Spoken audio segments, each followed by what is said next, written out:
هيا على الفلاح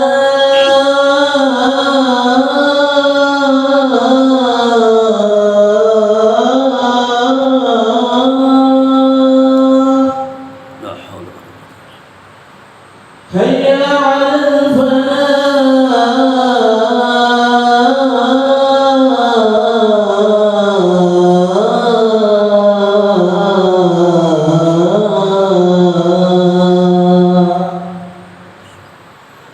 الله أكبر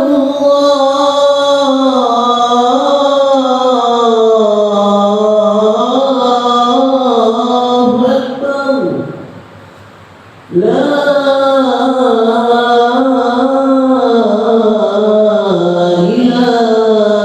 إلا الله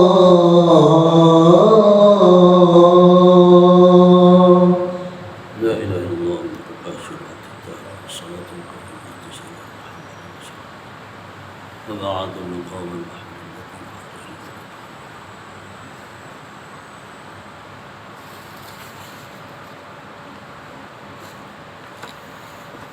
الحمد لله رب العالمين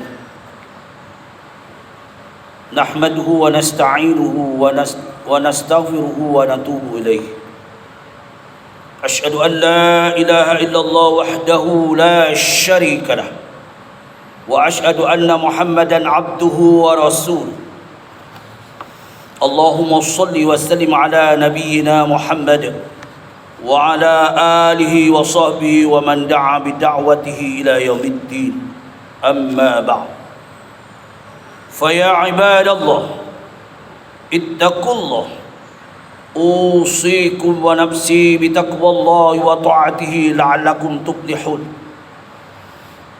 أعوذ بالله من الشيطان الرجيم الحمد لله الذي أنزل على عبده الكتاب ولم يجعل له عوجا قيما لينذر بأسا شديدا من لدنه ويبشر المؤمنين الذين يعملون الصالحات أن لهم أجرا حسنا. Sidang jemaah yang dirahmati Allah, saya berpesan untuk diri saya dan para hadirin yang hadir pada hari ini. Marilah kita meningkatkan keimanan dan ketakwaan kepada Allah Subhanahu wa taala dengan melaksanakan setiap suruhannya serta meninggalkan segala tegahannya. Mudah-mudahan takwa yang kita bina dapat memberi kebahagiaan bukan saja dalam kehidupan kita di dunia, bahkan di akhirat kelak. Mimbar pada hari ini mengajak sidang jemaah sekalian menghayati bicara mimbar yang bertajuk memelihara kesucian Al-Quran, tanggungjawab bersama. Sidang jemaah yang dirahmati Allah, Al-Quran merupakan kalamullah yang diwahyukan kepada baginda Rasulullah Muhammad sallallahu alaihi wasallam sebagai panduan dan pedoman manusia. Ia satu mukjizat yang teragung yang menerangkan kebenaran dan kekuasaan Allah Subhanahu wa taala, pelengkap kehidupan manusia serta kekal realiti sepanjang abad dan masa. Renungkanlah firman Allah Subhanahu wa taala dalam surah Al-Kahfi ayat 1 hingga ayat 2 yang bermaksud segala pujian bagi Allah yang telah menurunkan Al-Quran pada hamba-Nya baginda Nabi Muhammad sallallahu alaihi wasallam. Dia tidak menjadikan pada Al-Quran itu sesuatu yang menyimpang daripada kebenaran. Bahkan Al-Quran itu sesuatu yang lurus. Ia diturunkan untuk memberi peringatan kedatangan azab dan yang dahsyat daripada Allah, dan memberi berita gembira kepada orang yang beriman lagi beramal soleh bahawa bagi mereka ganjaran yang baik. Sesungguhnya Al-Quran sentiasa terpelihara hingga ke hari akhirat kelak. ketelitian para sahabat radhiyallahu anhum dalam menulis nas Al-Quran dengan tepat telah bermula sejak zaman baginda Rasulullah sallallahu alaihi wasallam. Setiap kali menerima wahyu, baginda sallallahu alaihi wasallam akan mengarahkan ia ditulis oleh para sahabat dalam kalangan penulis wahyu, antaranya Zaid bin Sabit, Ubay bin Ka'ab dan Muaz bin Jabal radhiyallahu anhum. Sesungguhnya proses menulis, menghafaz, menyusun serta memperbukukan mushaf ini bukan hanya demi memelihara kesucian dan ketinggian Al-Quran itu sendiri, tetapi supaya ianya bermanfaat kepada setiap generasi dan zaman. Allah Subhanahu wa taala berfirman menerusi surah Al-Hujr ayat 9. A'udzu billahi minasyaitonir rajim. Inna nahnu nazzalna az-zikra wa inna lahu lahafizun.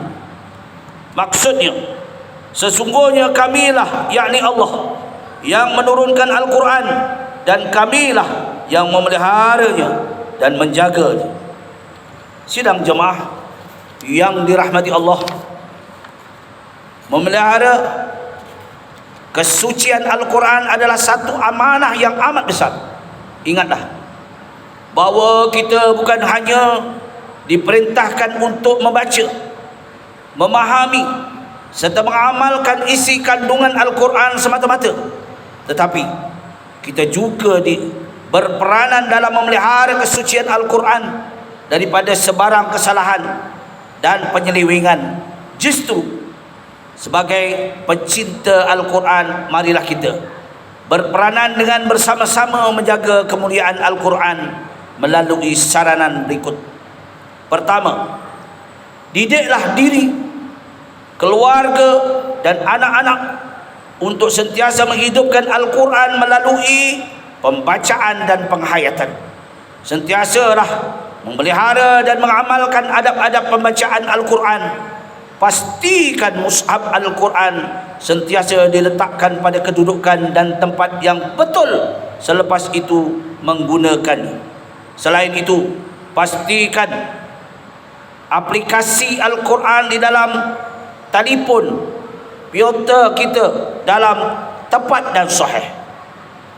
Kedua, pastikan proses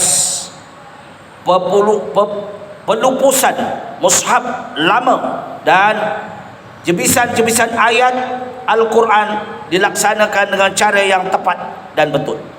Rujuklah Jabatan Agama Islam Wilayah Persekutuan jika ada sebarang kemuskilan berkaitan perkara ini. Janganlah ambil mudah dengan membuang helaian dan cebisan-cebisan ayat suci Al-Quran ke dalam bakul-bakul sampah dan beranggapan proses pelupusan tersebut telah selesai dengan cara tersebut. Ketiga, salurkanlah informasi dan maklumat kepada masyarakat awam tentang kepentingan memuliakan mushaf Al-Quran melalui media sosial seperti Instagram, WhatsApp, TikTok, Telegram dan Facebook dan sebagainya. Melalui kaedah ini sudah tentu banyak manfaat dapat dikongsi dan diperoleh dalam usaha kita membina kesedaran yang tinggi kepada masyarakat. Keempat, semua pihak hendaklah menerapkan budaya membaca Al-Quran, menghayati Al-Quran kepada masyarakat melalui pelaksanaan dan program-program berteraskan Al-Quran tanpa mengira peringkat usia. Berbagai salur sama ada di stesen televisi, radio dan media sosial. Program-program seperti ini seperti majlis tilawah dan hafaz Al-Quran,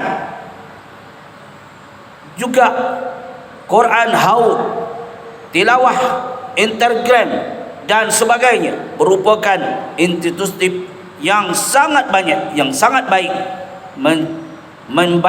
membaktikan, ya, menyabitkan Al-Quran ke dalam jiwa rakyat Malaysia. Sidang jemaah yang dirahmati Allah, di Malaysia kita sememangnya amat bertuah kerana kemuliaan Al-Quran sentiasa terpelihara di negara yang tercinta ini.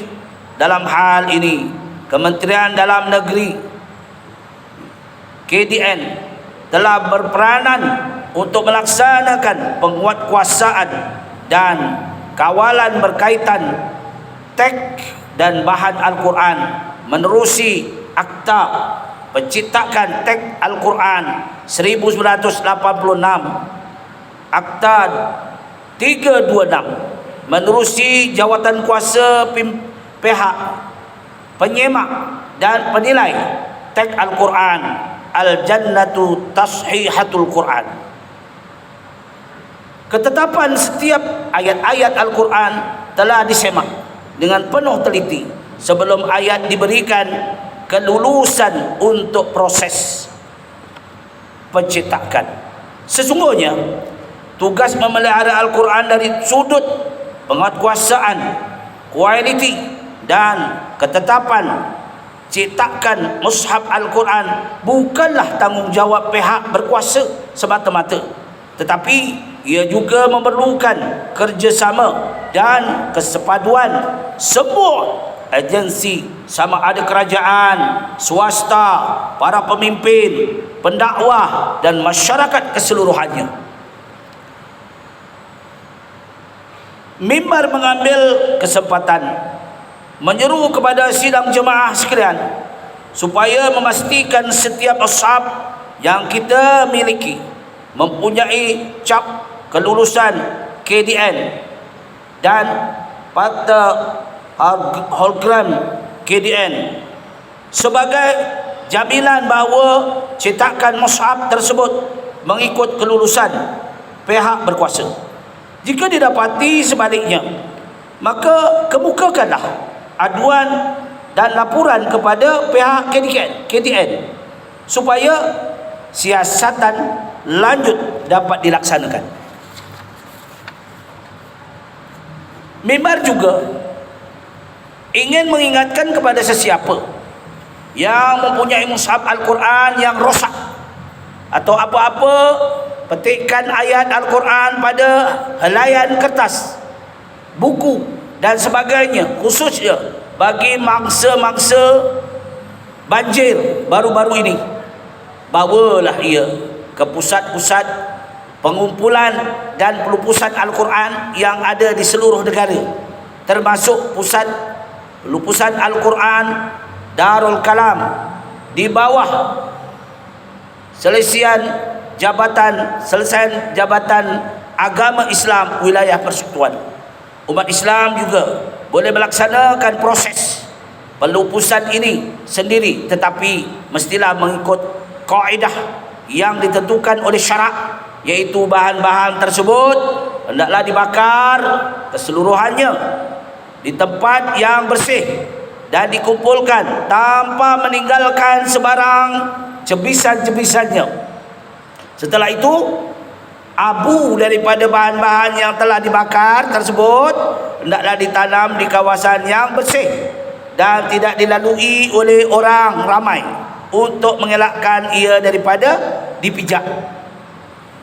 Selain dibakar, abu tersebut juga boleh dihanyutkan ke dalam sungai yang mengalir ataupun lautan. Pada itu, Jawi melalui Masjid Wilayah Persekutuan dan bahagian pengurusan masjid dengan kerjasama Majlis Agama Islam Wilayah Persekutuan MAWIP akan melancarkan kempen sumbangan dana dan wakaf Al-Quran untuk disumbangkan kepada masjid, surau dan sekolah yang telah ditimpa dengan bencana banjir. Justru marilah kita bersama-sama menjayakan kempen ini dengan memberi sumbangan, sama ada dalam bentuk wang ringgit atau mushaf Al-Quran. Semoga dengan segala usaha kita memelihara kesucian Al-Quran akan meraih ganjaran pahala yang berpanjangan dan kehidupan kita sentiasa dinaungi keberkatan dan kerahmatan daripada Allah Subhanahu wa taala. Sidang jemaah yang dirahmati sekalian, mengakhiri khutbah minggu ini, khatib ingin menekankan beberapa kesimpulan sebagai pedoman buat kita semua. Pertama, Al-Quran adalah mukjizat teragung daripada Allah Subhanahu wa taala yang tiada tolok bandingnya dan wajib disyukuri oleh setiap manusia. Kedua, sebagai muslim, kita bukan hanya diperintahkan untuk membaca, memahami serta mengamalkan isi kandungan Al-Quran, bahkan peranan memelihara Al-Quran daripada sebarang bentuk kesalahan dan penyelewengan. Ketiga, manfaatkanlah penggunakan media sosial secara optimal dalam menyalurkan iaitu informasi dan maklumat, selain memberi kesedaran kepada masyarakat supaya sentiasa memelihara Al-Quran dalam kehidupan. Renungkanlah firman Allah Subhanahu wa taala dalam surah Al-Kahfi ayat 27. A'udzu billahi minasyaitonir rajim. Watlu ma uhiya ilaika min kitabi rabbik la mubaddila likalimatihi wa lan tajida min dunihi multahada. Bermaksud, dan baca serta turutlah apa yang diwahyukan kepadamu dari kitab Tuhanmu. Tiada sesiapa yang dapat mengubah kalimah-kalimahnya, dan engkau tidak sekali-kali akan mendapat tempat perlindungan selain daripada Allah. Barakallahu li wa lakum bil Qur'anil azim wa nafa'ani wa iyyakum bima fihi minal ayati waz zikril hakim wa taqabbala minni wa minkum tilawatah innahu huwas samiul alim. Aqulu qawli hadza astaghfirullahal azim li wa lakum wa lisairil muslimina wal muslimat wal mu'minina wal mu'minat al ahya'i minhum wal amwat wastaghfiru innahu wal ghafurur rahim.